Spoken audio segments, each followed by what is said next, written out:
Bismillahirrahmanirrahim. Assalamu alaikum. This is me, Nadia Rajput from Desi TV USA. Let's have a look at the special report. Pakistan Business Forum USA hosts enlightening evening with Dr. Abdul Hafiz Sheikh in Houston. On the evening of July 30th, 2025, community members gathered at the Marquee Event Center in Houston, Texas for an enlightening session hosted by Pakistan Business Forum USA. The event featured renowned economist and former finance minister of Pakistan, Dr. Abdul Hafiz Sheikh, and brought together professionals, entrepreneurs, students, and respected dignitaries from the greater Houston area. The evening began with a beautiful recitation of Surah Rahman, which created a spiritual and serene atmosphere. The event was gracefully hosted by Farah Ahmed, whose warm and confident moderation helped maintain the flow and energy of the program. In his keynote address titled Pakistan's Economy, Lessons and Prospects, Dr. Abdul Hafiz Sheikh shared a clear data-based view of Pakistan's economic challenges and opportunities. He emphasized the importance of good governance, strong institutions, and long-term thinking. If Pakistan can learn from its past and commit to transparency and reform, a brighter future is absolutely within reach, he said.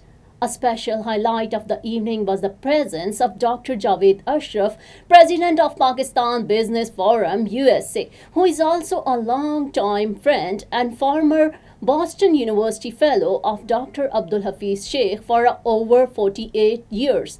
Dr. Javed Ashraf shared personal stories and praised Dr. Abdul Hafiz Sheikh's lifelong dedication to public service, honesty, and economic development. Pakistan Business Forum USA also presented a few powerhouses, bureaucrats, politicians, judges, entrepreneurs, and several high-profile dignitaries, including Javed Jabbar, Parvez Hoodbhai, and Justice retired Lateef Khosa, former Chief Justice of the Supreme Court of Pakistan, and a few others in the past.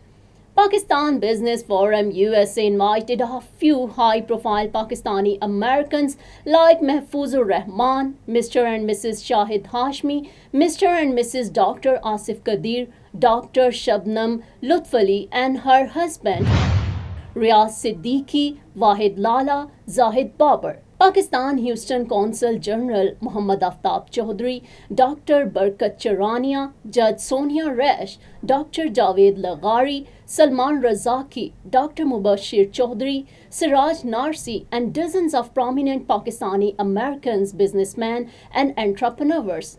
Pakistan Business Forum USA Director Zahid Butt, Akram Arai, and PJ Sawati and Mehnaz Zaidi, who contributed to the successful planning and organizing of the event.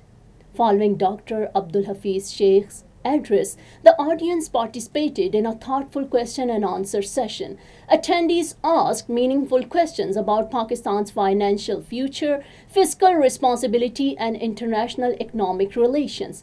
Dr. Abdul Hafiz Sheikh answered with clarity, turning the room into a space of interactive learning. All the guests were served a flavorful dinner by Tempura Restaurant, leaving a lasting impression of hospitality and cultural warmth. The event concluded on a high note with appreciation expressed for the hard work and vision of Pakistan Business Forum USA. Under the leadership of Dr. Javed Ashraf and the support of his dedicated team, Wahid Lala, Afshi Behmani, and Mehnaz Zaidi, the evening became a prime example of how the overseas Pakistan's community can play a meaningful role in shaping national conversations and promoting Pakistan and Pakistaniyat. Let's witness and enjoy the presentation carefully crafted by Dr. Abdul Hafiz Sheikh for the Pakistanis living in Pakistan and all over the world.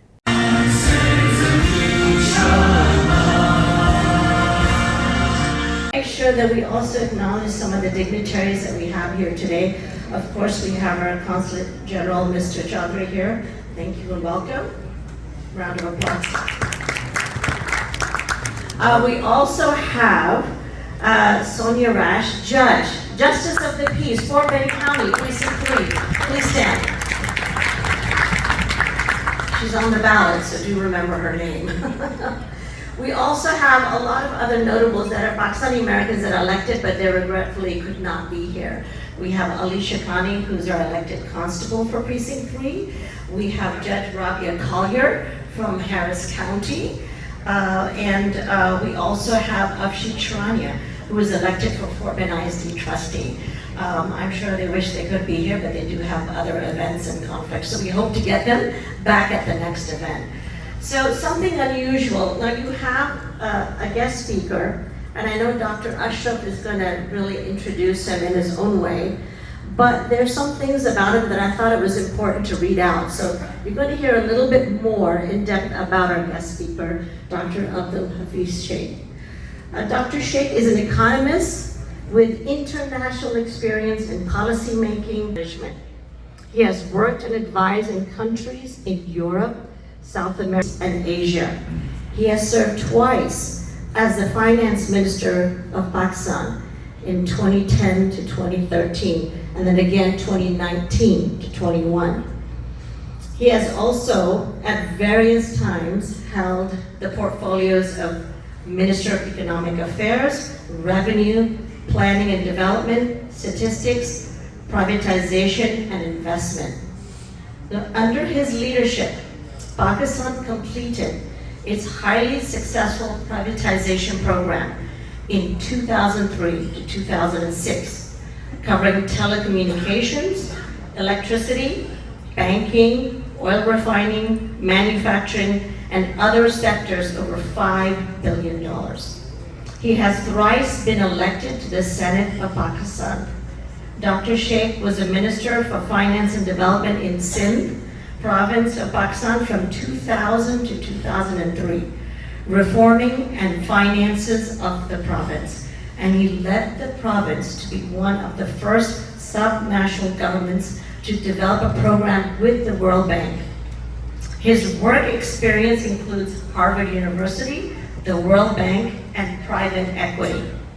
He has advised governments of Malaysia, Philippines, Romania, Saudi Arabia, Sri Lanka, Ghana, Indonesia, Thailand, Libya, Vietnam, Czech Republic, Kuwait, Argentina, Bangladesh, Tanzania, Jordan, Qatar, Malta, and Botswana. I'm trying to remember what country is not consulted in, and Pakistan, of course. Dr. Sheikh has a PhD in economics from Boston University and an author of many publications, including a book on Argentina. I did mention to him that I did a little chat GTP on his background, and there's some unknown facts about him that I think were very interesting. But I thought the most interesting one is something that I think we all believe as Pakistani Americans, and we live in this country and we understand the value of education and working hard and doing good work. One of the things he always wanted to emphasize was meritocracy, that everybody in government and in the private sector should be judged on their merit of their skills and nothing else. And that's the future of the success of any country. So thank you all for bearing with us with this lovely background of our guest speaker. I want to make sure, absolutely, I think we are honored that you are here gracing this occasion. My voice is a little hoarse because we engaged a very long talk yesterday, 2 hours discussion on a dinner, and followed by a hour-long postcard, and then Jinnah Library, where you were gracious to speak again. And he used one word, "Aapne mera sara juice nikali." I think tonight the public, when is going to ask you questions, I think you will find that the juice reh gaya, wo bhi nikal aayega. I also want to Honorable Consul General Aftab Chaudhry Sahab is here gracing this occasion, and no function in Houston can be conducted without his presence. We are honored that you are here. And of course, our President Javed Ashraf Sahab. What a beautiful soul he has. Ever since he has come to Houston, we get people like Hafiz Sheikh, and a dream for a nation where Muslim can live with freedom, dignity, and justice, where their identity, culture, and values could be valued and flourish. It was a dream built on unity, faith, and discipline. The pillars Quaid-e-Azam Muhammad Ali Jinnah gave us to build our nation. But today, we ask ourselves, honestly, have we truly fulfilled that dream? Are we carrying the dream forward? Or we have lost the spirit somewhere along the way? We are a nation blessed with talent, resources, and rich in heritage, yet we remind ourselves again and again that we are divided politically and socially. We are not divided in our thinking, at least. Our greatest need today break for moderate prayers, and so I would urge that you stay seated until the announcement is made, and we will have a question and answer session after moderate prayers, and it is going to be a legitimate, proper question and answer session. In fact, the Honorable Finance Minister is urging people to ask difficult questions. So I think this will be something that we have not seen before. Now, Farah has already talked about all the professional accomplishments and I am going to refrain from addressing him as the Honorable Finance Minister. He always has been for me and always will be just plain Hafiz, my very, very good friend for 48 years. And it was in January 1977 that USAID had sent me for a master's program to Boston University. And they put me up in a motel, I think, called Howard Johnson. And I think in the second evening, there was a knock at my door, and there stood a young man with a captivating smile and curly hair, and he introduced himself. I'm Hafiz. That was 48 years ago. At Boston University, Hafiz was my very best friend. Our friendship has continued all of these years. And he has done for me something which no one else on this planet has done. I owe my career to Hafiz, which I will talk about very briefly. Some 20 years after those days at Boston University, I applied for and went to Karachi to be interviewed by the governor of Sindh at that time, Air Marshal Daud Bota, for the directorship of IBA. And after the interview, the governor offered me the position, and he said, I am entrusting you with one of the crown jewels of universities in Pakistan. It should have been a delightful moment, but the delight was very short-lived. After my interview, I came back to the United States for a couple of months to wrap up the semester that I've been teaching. And I got word that there were strong attempts to remove me from a position to which I had been appointed. And I talked to some that I knew, powerful people. I spoke to the then finance minister, who later became prime minister, and he did not do a thing. And I talked to the then governor of the State Bank of Pakistan. No movement from his side either. And then an act of providence. Just a month earlier, Air Marshal Daud Bota had been replaced by new governor, Mr. Mohammad Mia Sumro.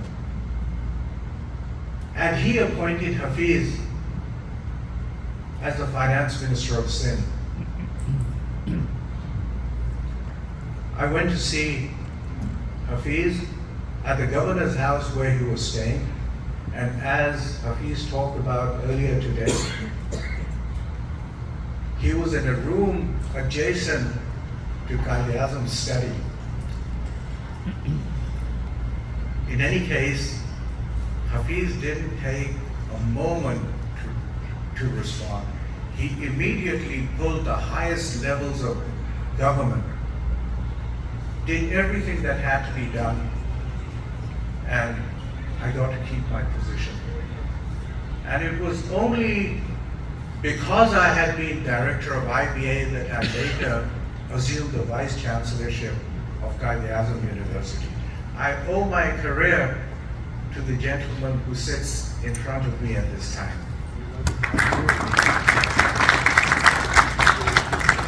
A few words about those days at Boston University almost 50 years ago.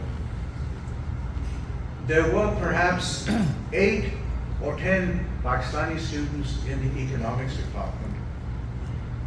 And I think it was the most illustrious cohort of Pakistani studies at any university in the United States. Out of those 8 or 10 students, 3 of them went on to get cabinet positions in Pakistan. One of them, and there in fact are a number of alumni from Karachi University who know him, Waqar Masood. I think there are several people here who know him. The longest serving federal secretary in Pakistan, was also appointed special assistant to the Prime Minister with the status of Minister of State. Someone who did even better than him, and someone who has actually stood on the stage. We invited him here, Dr. Ishrat Hussain, 12 years my senior, but also my class fellow at Boston University. Served as governor of the State Bank of Pakistan and as advisor to General Pervez Musharraf and to Imran Khan. But the top of the heap was none other than Hafiz. In fact, in what Farah just read out, she said he was a 2-time finance minister, and she talked about him having been finance minister of Sindh. What was left out was prior to becoming finance minister and under General Pervez Musharraf, he had been Minister for Privatization and Investment, a 4-time minister over 25 years. There's a reason they call him Evergreen. He has been around for 25 years in the highest positions of government, continues to be highly respected and one of the most recognizable faces in Pakistan. When I look at the accomplishments of my cohorts at Boston University, 3 of them having held cabinet positions, I am the laggard of that group. I only managed to become a vice chancellor. We have people with much higher accomplishments. I would also like to point out something which Hafiz is way too modest to ever say about himself. 3 times, no less than 3 times, he was on the very, very short list to become Prime Minister of Pakistan in the interim governments.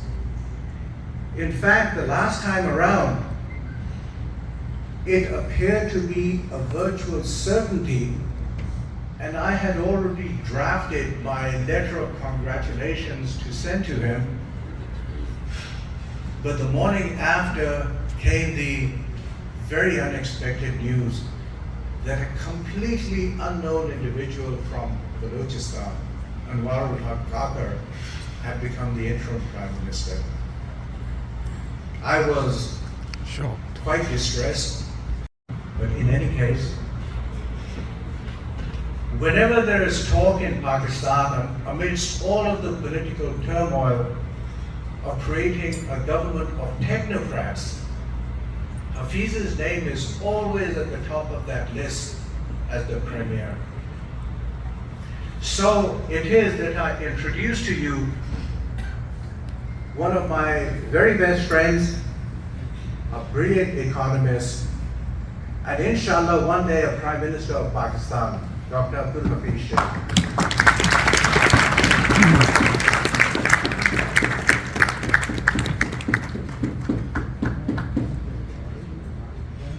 To invite Manaz and Afshin to also come here. They're on the board of directors. Before we go further, I thought it'd be right for me to ask the board of directors for Pakistan Business Forum to please stand up so you can be recognized. Thank you all for doing this event. Give them a big hand. Thank you all. Absolutely, they will. I also wanted to mention that when we listed the Pakistani Americans that were elected, we wanted to make sure that we added Dr. Lalani, who is a state rep, and he is also on the ballot next year. And we hope that he'll be here. I think he has another event, and he'll be here shortly, so thank you for that. Dr. Sheikh, please come on stage. So usually, before a speaker speaks, it's unusual, but we're going to give him the gift now, so that we can all seamlessly move into the question and answer session after his remarks.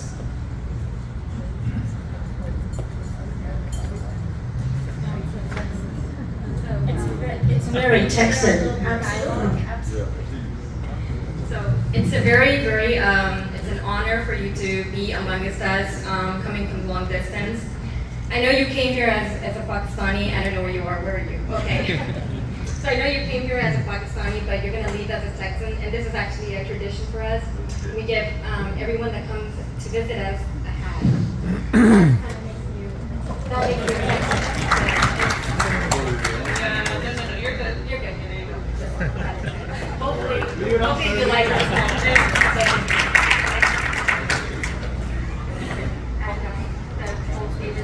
बाल खराब हो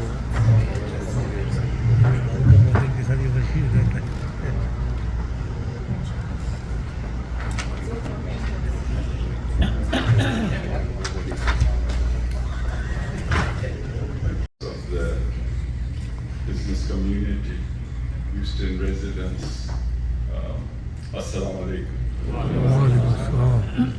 It's really a pleasure for me to come here, and the warmth, the hospitality, and the welcome I have received has really overwhelmed me.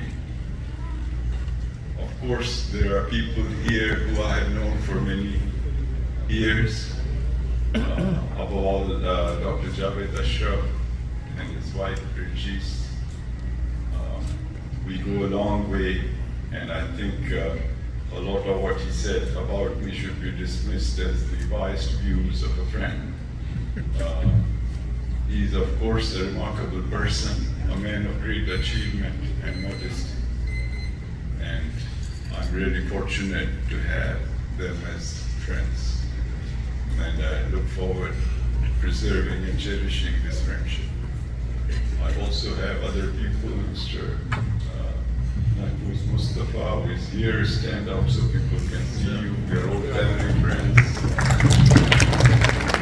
He's from a distinguished family in Pakistan, the Bhuttos, and he's also a man of real achievement. So he and his wife also are good friends. And one of the reasons I came actually was not to give the talk, but to find the opportunity to see him and go see a couple of museums here. But the way Dr. Kadir has been making me work, I think I will probably end up doing nothing else. Also, Dr. Javed Lagari is here, and he and his wife also I have known. And you know, since coming here, I have met some remarkable people. Above all, Dr. Kadir Sahab, he's a person who has achieved a lot, but remains also a person who cares tremendously about his country, about preserving and cherishing the memory of the founder of the nation, and doing whatever he can, both for his country as well as its citizens. So really it has been a pleasure for me to begin a relationship and a friendship that inshallah will go on and on. I want to now turn towards the topic. Obviously, we Pakistanis love to talk about Pakistan. Not always in the best way. But since we are here, what do I mean by grown? I mean कि कम से कम 6 से 7% per year growth. Have we ever achieved it? Yes. So that's a good sign. That means we are capable of achieving it. Have we sustained it? The answer is no. Ever? Never. So this is what I'm showing you here. Okay, we had few episodes of high growth between 2003 to 2006, 80 to 84, 63 to 65. And it's interesting that they are all three under military rulers. And they're all three because of wars. And I will come to this issue.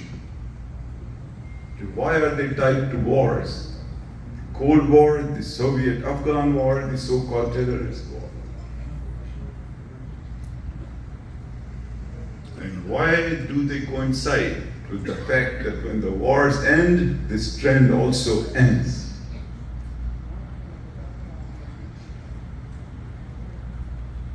So this is one thing I want you to remember. Okay, we have never sustained growth over a period more than 3 years.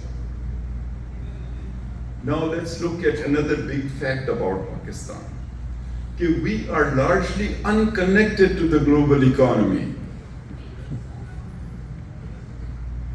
और ये चीज मैं आपको समझाना चाह रहा हूं कि eventually we will discover कि nobody has done it alone. So Pakistan is virtually, globally, totally unconnected. And if you see, okay, we have never had a foreign investment, ever. जब से पाकिस्तान का वजूद बना है, we have never, maybe for 1 year or 2, we may have had more than 2 billion, but otherwise never. And similarly, we have never been able to sell our products to the rest of the world, ever. तो अगर ना हम किसी को जाने mile कर सकेंगे, न किसी को कोई चीज भेज सकेंगे, so how are we going to become prosperous? So these are the big facts about Pakistan's personality. And the interesting thing is, this is unconnected to who is ruling Pakistan. Whether it's military, civilian, NP, whatever. What I'm trying to tell you are the basic features of Pakistan that are not connected to a specific government or a specific party or the nature of the regime. These are big facts about Pakistan, irrespective.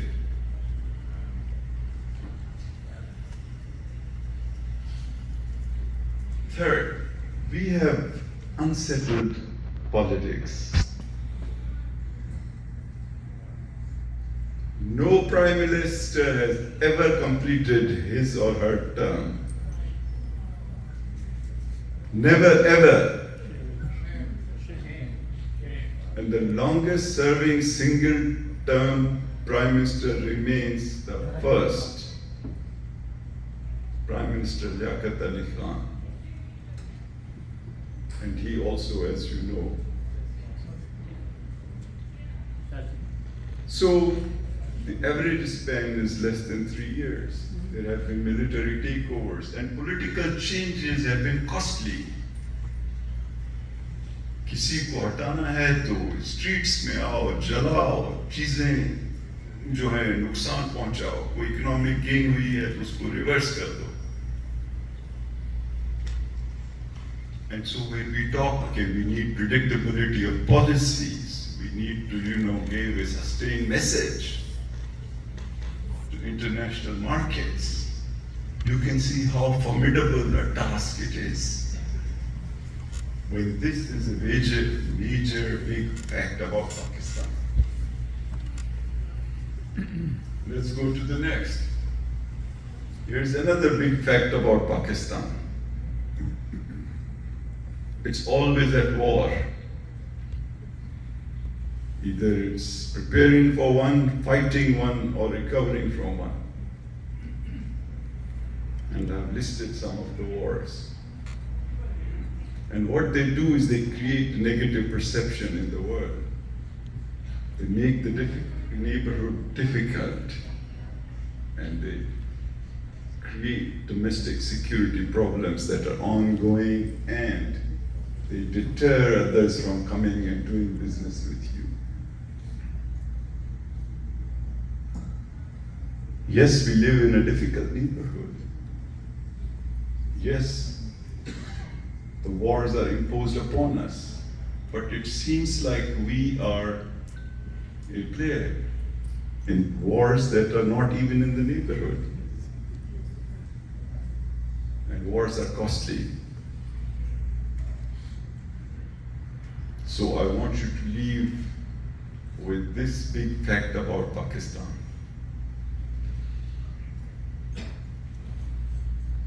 Fact about Pakistan that I want you to absorb. Because this is a feature of Pakistan that fundamentally creates inefficiencies, low productivity, and excessive cost for the economy. कि हर sector में government घुसी हुई है. And what I'm saying is whether they make the policy, they make the regulations, they own the sector, and they manage it. And you can see the sectors. Look at all the sectors that the government is running. And if you think these are a lot, let me show you another table here.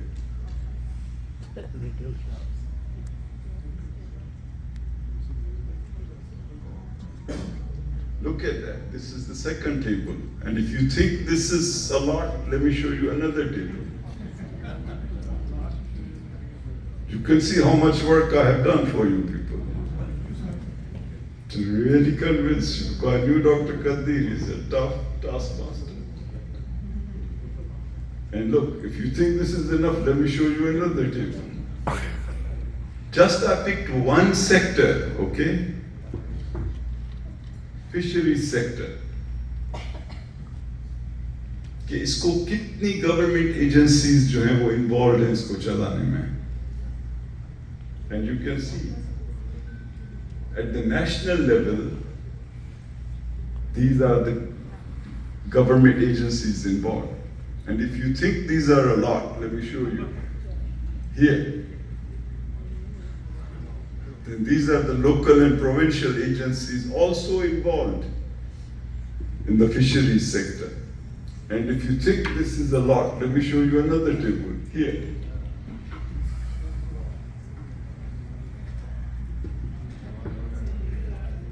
And let me show you a final net result of this.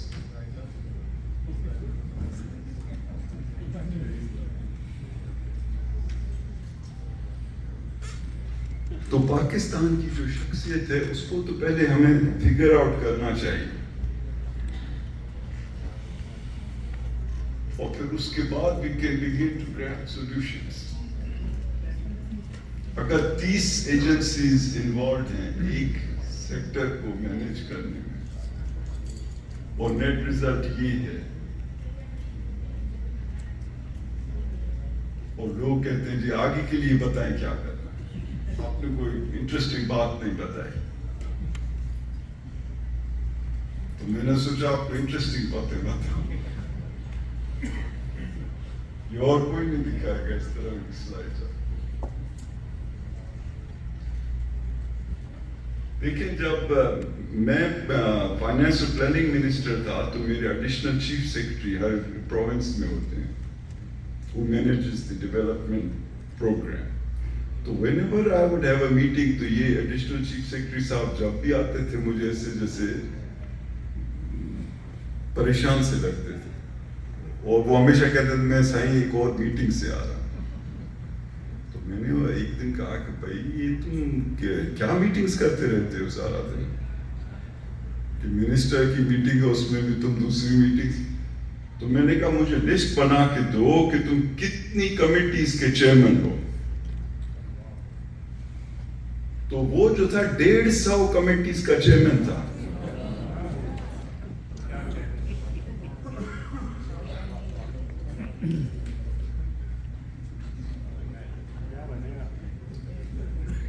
चौबीस inspectors in government के जाते थे एक factory के पास with in a year. तो उनको मैंने खत्म करके 4 बनाए कि 24 की बजाय 4 जाएं और एक ही दिन जाएं चारों मिल के साथ। Have those things been sustained? Probably not.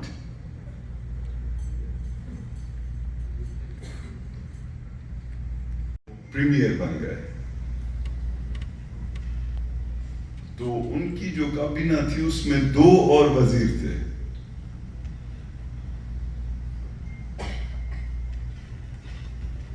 The first premier of Sindh had a cabinet of 3 people, including himself. At the peak of the bureaucratic era in Pakistan, when General Ayub, then Field Marshal Ayub, was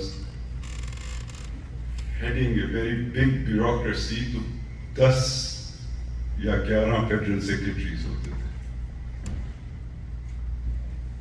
अब Sindh government के अंदर या federal government में इतने वजीर होते हैं कि प्राइम मिनिस्टर को उनके नाम पता नहीं होते।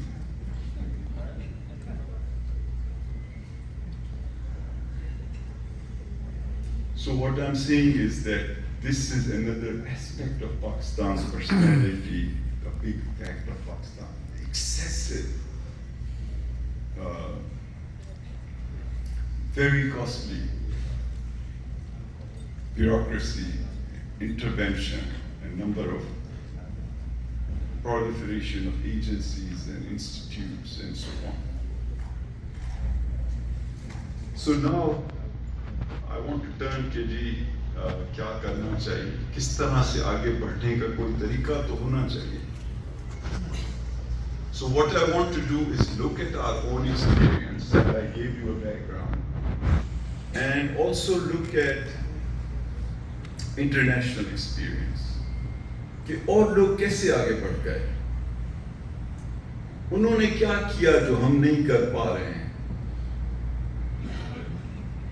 देखिए सिंगापुर में अभी लोग यहाँ मौजूद हैं कि लोग जाते थे सिंगापुर में कि वहाँ ड्यूटी फ्री शॉप में कैमरा मिलता है सस्ता, या वहाँ टेलर होते हैं जो 24 घंटे में सूट बना के देते हैं। That's right. I remember it, those days. मैं जब एक वक्त में हार्वर्ड में था 1990 में, तो मुझे वर्ल्ड बैंक ने इनवाइट किया कि आप वियतनाम जाएं और उनकी काबीना के पास स्पीच करें कि मार्केट इकोनॉमी कैसे चलती है, क्योंकि वो कम्युनिज्म में रहे हैं, उनको पता नहीं है। तो मैं जब हनोई पहुंचा तो I could not find a single car in the entire capital of Vietnam, and nor was there a single hotel. और मैं किस तरह ये पुराना फ्रेंच रेस्ट हाउस था वहां जाके ठहरा। अब पाकिस्तान की जो एक्सपोर्ट्स हैं वो $30 बिलियन हैं साल की, और वियतनाम की जो हैं वो $400 बिलियन हैं।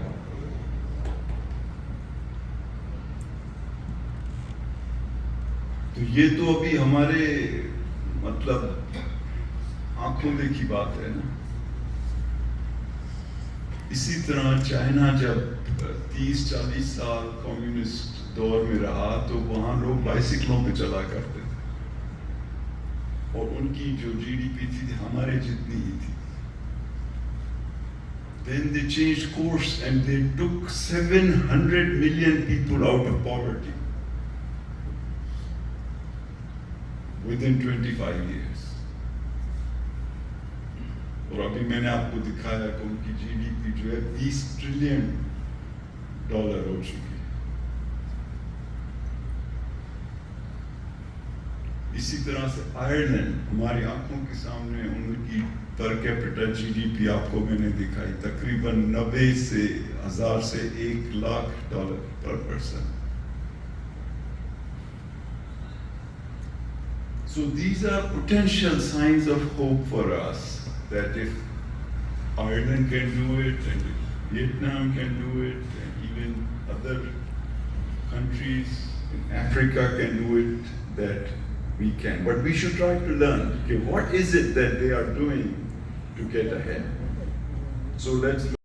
ये मैंने पाकिस्तान की केसेस दिए हैं क्योंकि हम हमेशा ये समझते हैं कि शायद पाकिस्तान में कैपेसिटी नहीं है कुछ भी करने की, which is obviously not true.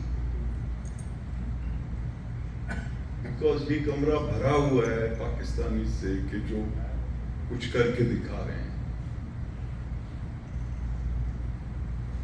और ऐसे लाखों कमरे हैं जहां पे लोग पाकिस्तानी मौजूद हैं जो अगर उनको इंसेंटिव्स करेक्टली मिले और स्किल सेट करेक्टली मिले तो दे कैन आउटशाइन एनीबॉडी.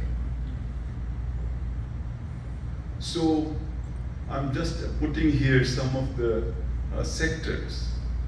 इसमें टेलीकॉम है, बैंकिंग है, मीडिया है, where we are seeing कि जब रेगुलेटरी रिजीम को बेहतर किया गया, एंट्री पॉसिबल की गई, कंपटीशन अलाउ की गई, that we saw the results. And not just private sector participation, but also government. Pakistan did a really good job of managing the COVID crisis. We were able to develop good instruments for loan deferment, for support to the private sector, for developing, and Pakistan has developed a very good cash transfer mechanism for social safety. और हर government इसको adopt करते हैं and इसमें modern technology का use होता है and we are able to successfully implement that. And not just a government for purely government activity, but also there are other areas where money is available from the private sector. If you want to build a toll road, you can take money from the private sector and they can recover it through tolls later on.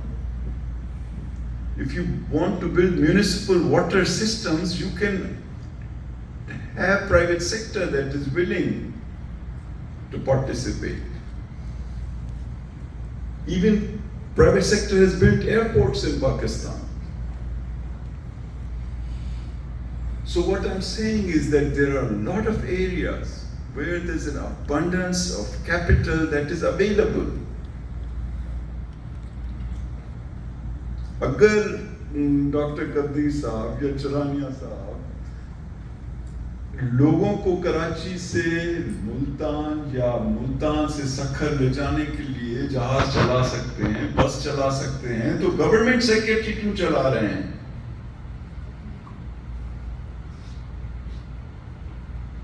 When you cannot fulfill your own requirements of providing basic education.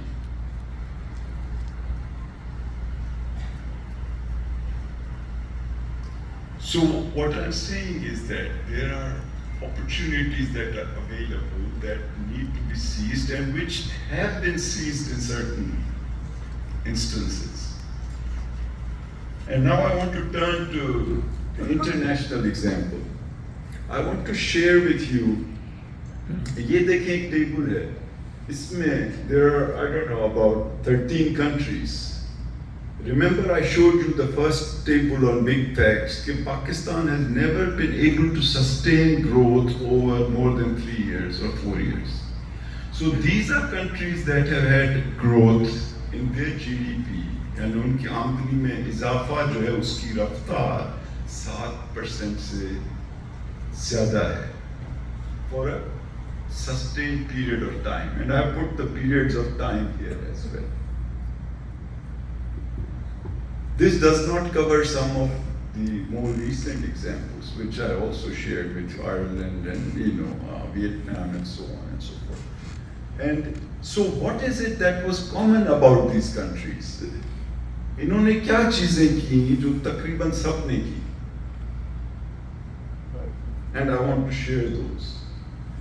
So these are the 5, what the authors of this report called points of resemblance. जो चीज मुश्तरक है इन तमाम 13 ममालिक में जिन्होंने अपनी रफ्तार जो है आमदनी की अपने लोगों की बढ़ाई और उनको prosperity the. First, again, to go back to a point, okay, nobody has done it alone. All these 13 countries were integrated into the global economy. Number one. Number two, they've had periods of macroeconomic stability. इसका मतलब क्या है कि inflation ऊपर नीचे बहुत नहीं हो रही है, एक्सचेंज रेट ऊपर नीचे बहुत नहीं हो रही है, ग्रोथ ऊपर नीचे नहीं हो रही है, गवर्नमेंट्स हर 2 साल में बदल नहीं रही हैं. And so that the third is that they had high savings and investment rate, and this is something we can talk about. कि Pakistan has amongst the poorest level of investment rate in the world. यानी हमें बचाने का भी शौक नहीं है और वो बचा के उन पैसों को इन्वेस्ट करने का भी शौक नहीं है.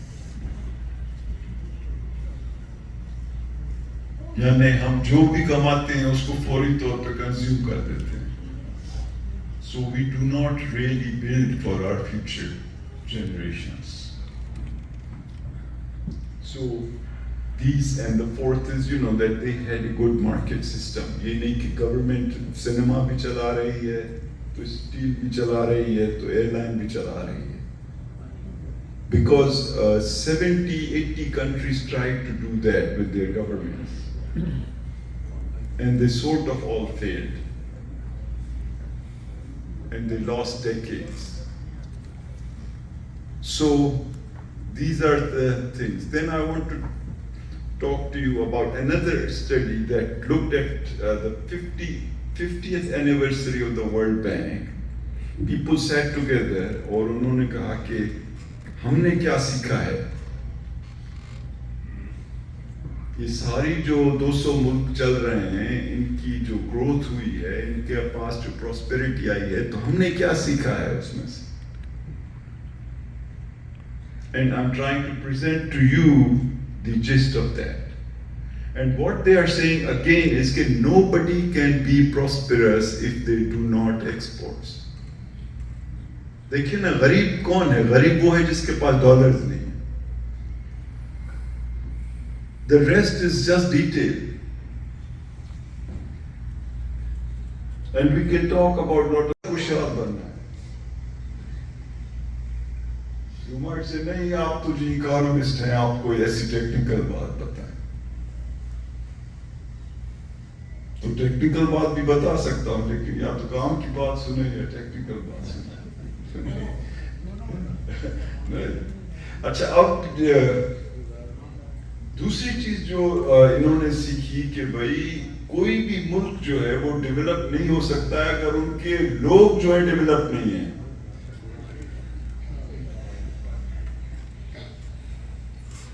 यानी आपको मैंने दिखाया कि 3 हार्बर है हमारे पास और सिंगापुर बेचारे के पास 1 हार्बर है.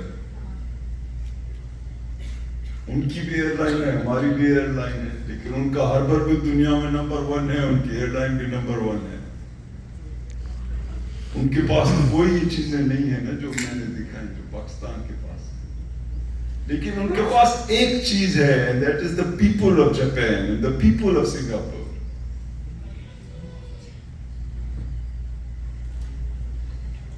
And I showed you the growth rate, and I showed you the big fact of Pakistan. So we have to zero in on this. You cannot become developed unless your people are developed. And you cannot sustain it. And the last thing is again the point I've already made. कि ultimately जो governments होती हैं, Prime Minister, President, ये सिर्फ coach हैं. जब game शुरू होती है ना तो उस वक्त देखना ये कि मेसी कौन है, रोनाल्डो कौन है, किसी को पता नहीं है कि रियल मैड्रिड का कोच जो है, अनलेस कि आप बहुत ही फैनेटिक हैं, कौन है. Ultimately the game is how to score, and it's the person running on the field that's going to score. And we will have to talk about that, because we keep talking about ministers and prime ministers, we'll waste our time, because ultimately scoring to business नहीं करनी है. Okay, I'll try to fast track. I'm seeing Maghrib का भी शायद time होने आ रहा है. So this is another point. कि political administration is also important. Abhi, I don't know how much time do we have for Maghrib? Time हो गया. Yeah, it is. I think we should take a break. I don't want to talk about Pakistan जब लोगों का ज़हन जो इस वक्त अपने नमाज की तरफ. सवाब कमाने के ऊपर है. तो I think if you allow me, I don't know, you guide me. Maybe 10 more minutes. If people cooperate, ना आपको पता है कि जब नमाज का वक्त होता है तो फिर नमाज पढ़ लेता. ब्रेक ले लें. नमाज है वो 105 की हो जाएगी. And these are some other numbers. For example, the exports, as I said, they are not really growing, and imports are growing, but in fact more than exports. And that's showing you the trade deficit, and of course we have remittances which have grown by a significant amount this year to $38 billion. I want to just quickly run through these numbers, and if there's any particular number that you want to discuss in the Q&A, like debt for example, which is 76 trillion rupees, is the Pakistan's total debt. And we are looking at FBR taxes. They have also increased a bit in this year. So they are now 12 trillion. And the reserves, which are about 15, have become 20. Remittances, I already told you, exchange rate, interest rate. So these are some of the numbers that you hear about economists talking all the time. And if in the Q&A anybody wants to pose any question of any technical difficulty, I will be happy to answer it up to my capability. Okay. Now let's go to the positives. As the year ends, because Pakistani fiscal year runs from July 1st to June 30th. So the 24-25 fiscal year has just ended. And these are the numbers that I have summarized from them. तो what are the positives इस वक्त अगर हम पाकिस्तान को देखें तो पहली चीज ये है कि Pakistani economy is in a relatively stable position. What that means is that some of the alarm that was there, okay, we may not be able to pay our external debt, or maybe inflation will continue to be as high, or that some other dramatic development will take place that will force our credit ratings to go down or something like that. So we are now in a position which we can call is a relatively stable one, because our public finances are okay, the primary balance is in a surplus, and we have paid our external debts in a meaningful way, and inflation has begun to come down. The exchange rate has remained stable. Okay, so these are some of the positive things that have given us a type of stability. So that's the first point I'm making. The second is that the interest rate ये 22% तक पहुंच गया था. ये वो rate है जो Monetary Policy Committee तय करती है. It has come down, and why was it kept high? Because the inflation was high. To counter that, so now that inflation has been coming down, इसको भी 22 से तकरीबन 11% तक कम कर दिया गया है.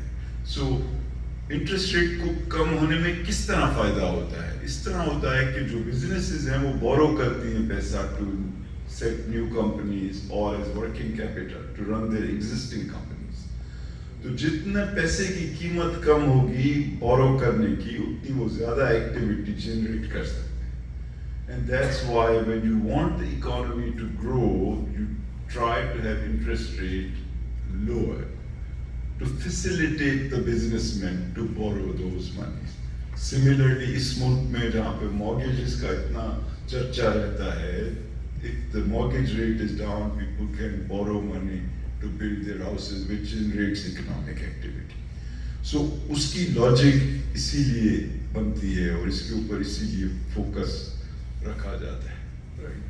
So to the extent कि ये कम हुआ है, अभी तक it hasn't really kicked in a big way to generate economic growth, but the trend appears to be heading in the right direction. Inflation I already talked about कि कम हो गई है. Primary account is in surplus. I talked about there is some improvement in the ratings because rating companies जो हैं Moody's and Fitch and so on, they are neutral evaluators and they are not influenced by politics or by which country it is. They have slightly upgraded Pakistan's ratings. And I will continue with the positives. जिस तरह मैंने कहा, stable exchange rate है, non-tax revenue has increased by quite a bit, which is giving government some, leeway in managing their affairs. Remittances I already told you. और ये आखिरी जो 2 points हैं, I want to talk about them a little bit more, because इस पे हमेशा लोगों के सवाल भी होते हैं और उनके जहन में एक बात भी होती है कि ये IMF प्रोग्राम क्या है, ये क्यों है और इसकी क्या dimensions हैं और ये लोग क्या चाहते हैं कराना पाकिस्तान से. So I would take a little time to say why the IMF program being on track is a good positive thing, and people have different views on this. Some are influenced by their political or ideological thinking, others don't know the facts. So this will be a good opportunity कि हम इस पे भी बात करें मज़ीद अगर Q&A है. And I want to then talk about the record performance of the stock market. ये लोगों को शायद पता नहीं है कि how well the stock market of Pakistan has done in the last 2 years. So I will first share with you a little more detail about the stock market and the IMF program, and then I'll switch to the negatives in the current situation. ये देखें पाकिस्तान की stock market की performance, right? और यहाँ कुछ काफी लोग पैसे वाले भी बैठे हैं. मैंने देखा कि सडनली वो इंटरेस्टेड हो गए इसमें presentation. Now look, in July 2023, the Karachi Stock Exchange का जो 100 index है was 42,000. और July 2025 में, I think these are in the July 20 है या 21 है, that same index has become 140,000. और यहाँ मैं दिखा रहा हूँ कि अगर आपने $1 million इन्वेस्ट किया होता कराची के स्टॉक मार्केट में 2 साल पहले, तो इस वक्त वो $3.3 million बन चुका होता.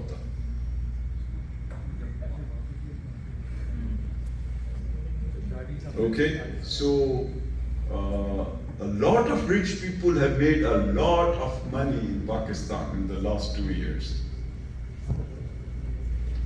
And because the exchange rate has not fluctuated, so if you had put dollars, you would, even in dollars, would have made 2.3 million extra dollars on $1 million. And now look at the US New York Stock Exchange के साथ मैंने यहाँ compare किया है इसको कि अगर आप $1 million New York Stock Exchange में if you had put, तो that you would have earned $0.3 million or $300,000. तो US के stock market में for the same comparable period you would have made $300,000, and in the Karachi Stock Exchange you would have made $2.3 million. In other words, you would have made 8 times more if you had invested your $1 million in Karachi in relation to New York. Now, I'm not an advisor on, because I want to tell you how much money has been generated in terms of the higher valuation of the assets on the stock market. Okay? Now I want to switch to the IMF. ये क्या है IMF program और हम इसे क्यों adopt किए हुए हैं और इसकी क्या अहमियत है? You see, लोग कई बार ये समझते हैं कि IMF बना ही इसलिए है कि पाकिस्तान को तंग करें. Daraasal, IMF is a global entity like the UN, like the World Bank, like the Asian Development Bank, which has been created by all the 200 countries of the world. And उसका mandate है और वो बना ही इसीलिए है कि कोई member country को अगर macro economic दिक्कत है तो उसको उससे निकालने के लिए वो उनको पैसे दे. So that's the reason why we keep it. And the friends that we say कि जो हमारे friends जो हैं वो हमारी मदद करेंगे, they are not a substitute for the IMF. And why the IMF is important is that also the borrowing costs from the IMF are less than borrowing from the market. Also, you have to realize कि जब आप IMF के साथ कोई arrangement करते हैं, तो दुनिया की जो markets हैं, उनको फिर तस्कीन होती है कि आप अपने आप को behave करेंगे. That you will not act in a totally crazy way, and that you will manage your economy, your public finances, your expenditures in a sensible way. And it makes it easier then for you to borrow from other sources, like the World Bank, Asian Development Bank. अगर आप IMF के साथ programme नहीं हो तो वो शायद आपको पैसे भी एक आपको राज की बात बता दूं कि रुपया इसीलिए गिरता है कि उसको चाहने वाले कम हैं और डॉलर इसीलिए बढ़ता है कि उसको चाहने वाले ज्यादा हैं.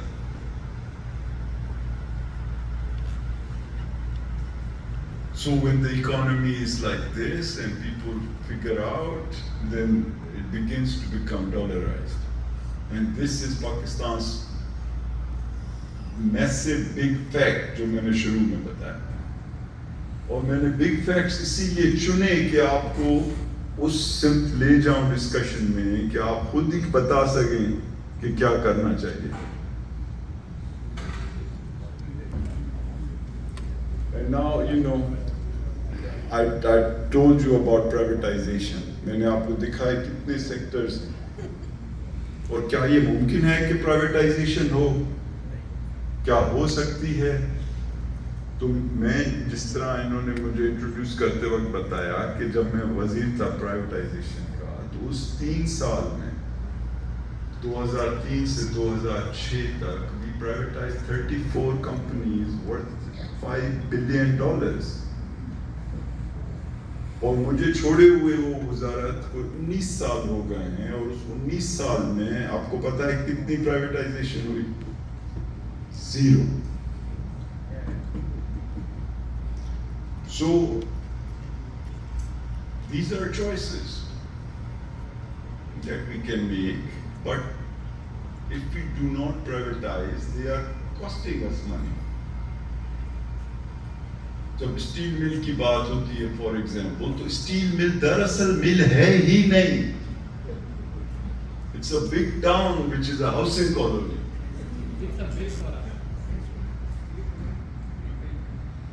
तो उसमें कोई 15 साल से कोई प्रोडक्शन ही नहीं हुई है. तो लोग जो इमोशनल हो जाते हैं कि हमारी जो है इक्तिसादी कुव्वत जो है उसको कम किया जा रहा है. तो अगर वहां सिर्फ हजारों लोग रह रहे हैं उसके हाउसिंग में और उनमें से हजारों लोग तनख्वाहें दे रहे हैं,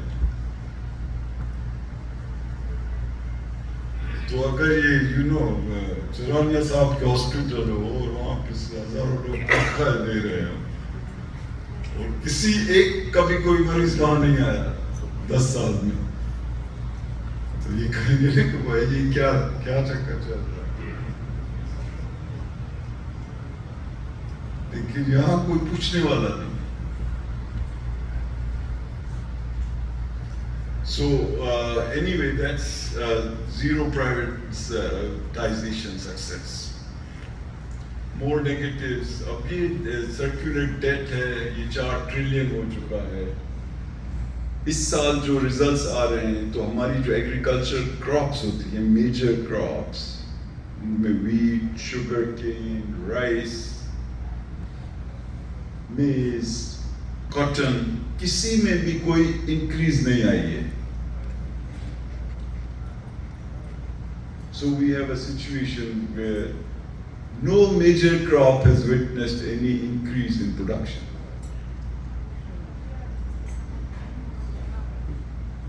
So obviously that's alarming. और जो FDI का मैंने कहा कि जो बाहर से पैसे आते हैं आपकी इकोनॉमी में लगने के लिए, वो 250 मिलियन लोगों के मुल्क में $1.5 अरब से भी कम. Okay, let's try and and of course we had a recent conflict in the neighborhood as well, but that also affects people's opinions about it. So ab ye hai ki ji, what needs to be done? What I am trying to do is I've just summarized these things, and in the Q&A we can talk more about it. Any one of you who was, if they were paying attention to the talk, they could figure out कि मैं क्या कहने जा रहा हूँ. और मेरा मकसद ये था कि हम collectively एक ऐसी डायरेक्शन बनाएं डिस्कशन में कि हम खुद फिगर आउट कर लें कि अब हमें मजीद क्या करना है. इसीलिए मैंने नेगेटिव्स भी दिखाए, बिग फैक्ट्स भी दिखाए, दुनिया के जो सक्सेसफुल ममालिक हैं उन्होंने क्या किया वो भी दिखाया, so that we can collectively move towards what needs to be done. And point is very, very important, which is that we need to help the vulnerable people of Pakistan as we go through this transition. क्योंकि जो गरीब लोग हैं वो मजीद पीछे रहते जा रहे हैं, और इन्फ्लेशन जो है सबसे बड़ा टैक्स है गरीब लोगों पर. और पिछले 2 से 3 साल की कयामत खेज इन्फ्लेशन रही है, which has depleted people and their real incomes. And so as we go forward and try to, preserve stability, we don't want the burden of that to fall disproportionately on the weakest in our country. And that's why the role of the cash transfer program is good, and it has to be sustained and enhanced. क्योंकि सबसे जो बेहतर तरीका है गरीबों की मदद करने का वो ये है कि उनको कैश दें, और इस अंदाज में दें कि बीच में कोई उठा न सके.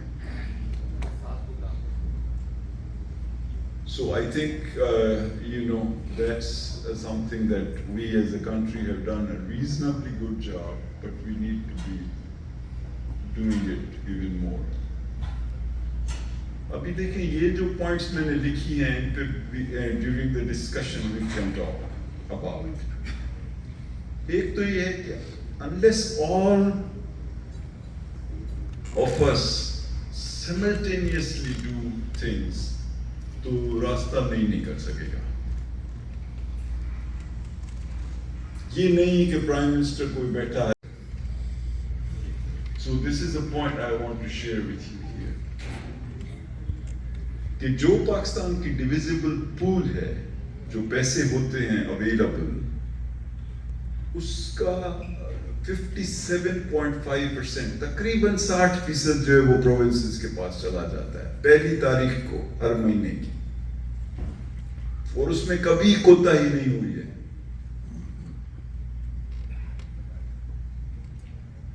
So that is a big chunk. The Punjab Chief Minister has more discretionary money than the Prime Minister. तो जब हम डिस्कस करेंगे जी पाकिस्तान का पता है क्या होना चाहिए, तो पाकिस्तान का पहले ये है कि पांचों governments must perform.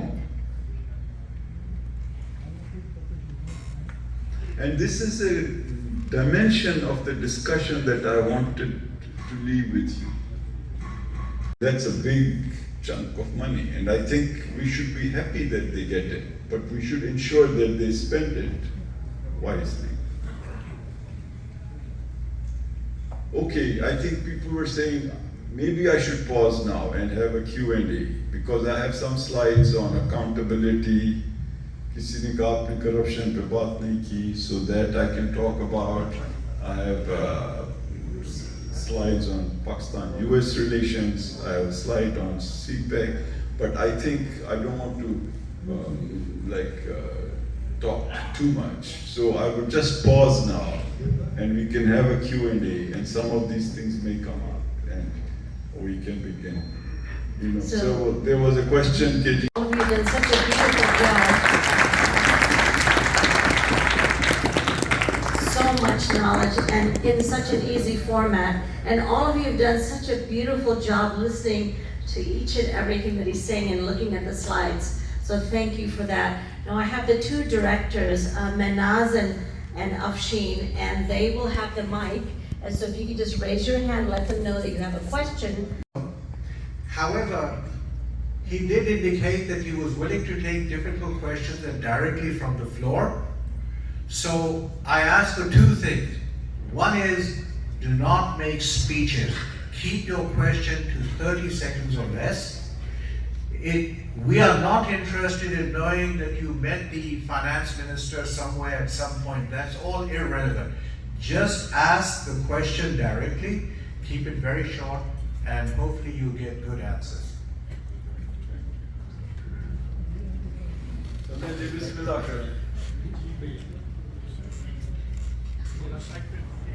Okay, who is coordinating?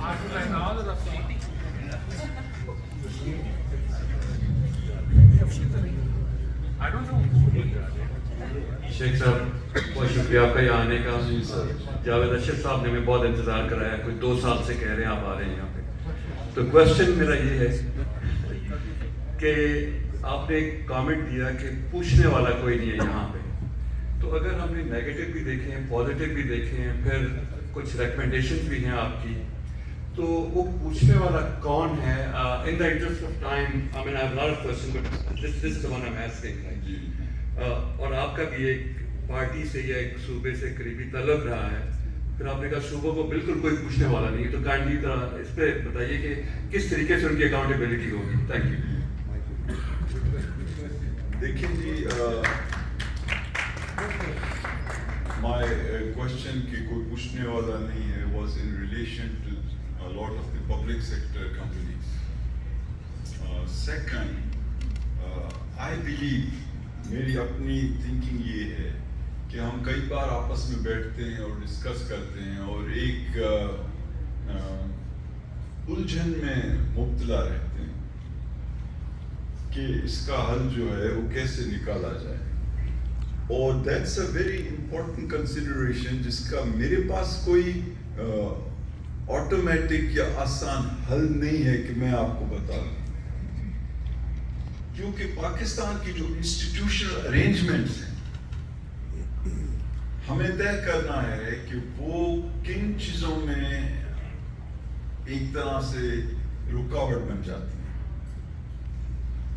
But जो लोग मुल्क चला रहे होते हैं और जो आप जैसे लोग किसी को राय या मशवरा दे रहे होते हैं, उनको ये सोचना है कि इंस्टीट्यूशनल अरेंजमेंट्स अगर दुरुस्त नहीं होंगी तो जो चीज आसानी से हो सकती है वो मुश्किल से हो। और इंस्टीट्यूशनल अरेंजमेंट्स बड़ा टर्म है जिसके अंदर आपकी जो लॉ की रिक्वायरमेंट कम लगता है, लेकिन दरअसल Pakistanis are better off than the 1600 number gives,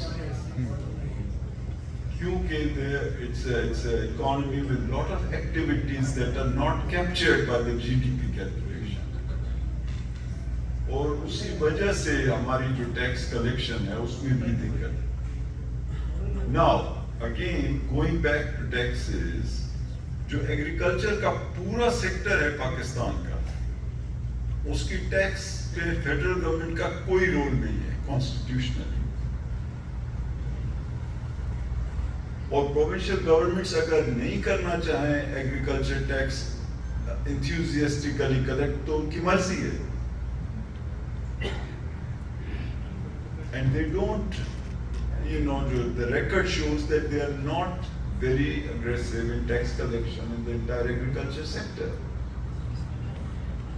Similarly, अगर आप देखें तो politicians in general are quite sensitive कि वो urban areas के अंदर जो businesses हैं informal या semi formal या जो छोटे businessmen हैं जिनकी दुकानें हैं और ये they don't want to alienate them as a political constituency. और एक और कंसिडरेशन भी है कि आप सेम लोगों से किस हद तक कितना उनसे टैक्स कलेक्ट कर सकते हैं। So these are legitimate, you know, considerations. But as technology is coming, that will facilitate it. And as governments come under more and more severe constraint, so this thing is beginning to happen. And this last year, as I showed you, there was a, you know, reasonably good increase in taxes. Ji, sir. Enlightening presentation. I'm not an economist, so pardon my question. Yeah. You mentioned that, or you showed that the stock market had a very phenomenal rise in 2 years. Yes. Yet the inflation came down from 20% to 5%. How do you correlate and explain that?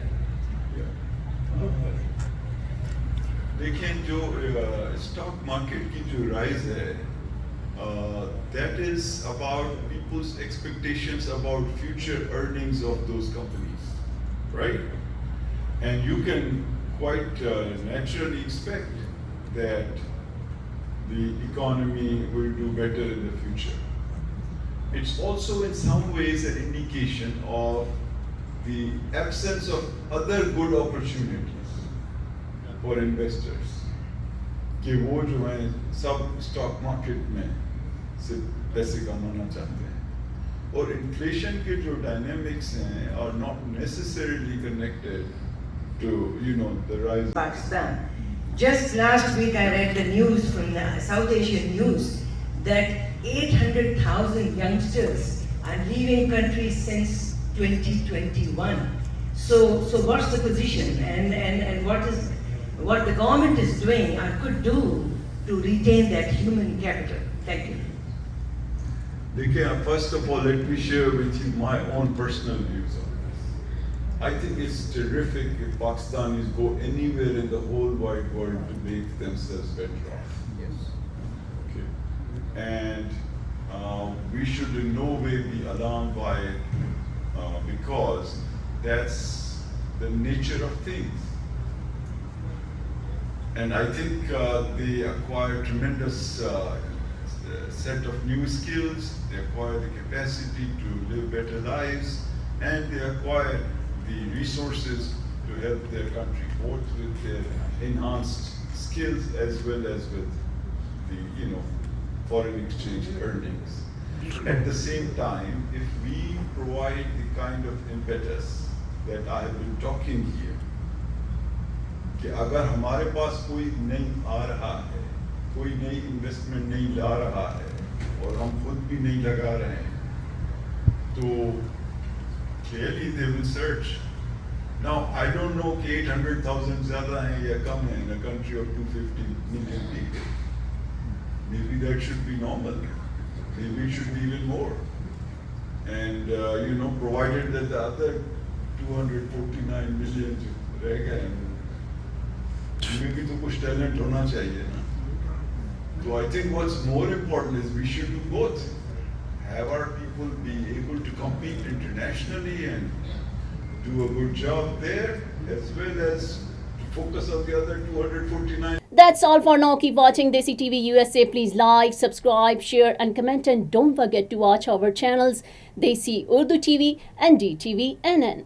Neurological care is a pressing healthcare challenge in Pakistan. That's why Helping Hand USA is building Kind R, a world-class hospital with 130 plus clinics that is set to establish new standards for neurological care in Pakistan. As the first phase nears completion, anticipation is growing for the launch in the second half of 2025. Give zakat and sadaqah through Helping Hand USA today and join this historic endeavor to redefine future healthcare in Pakistan.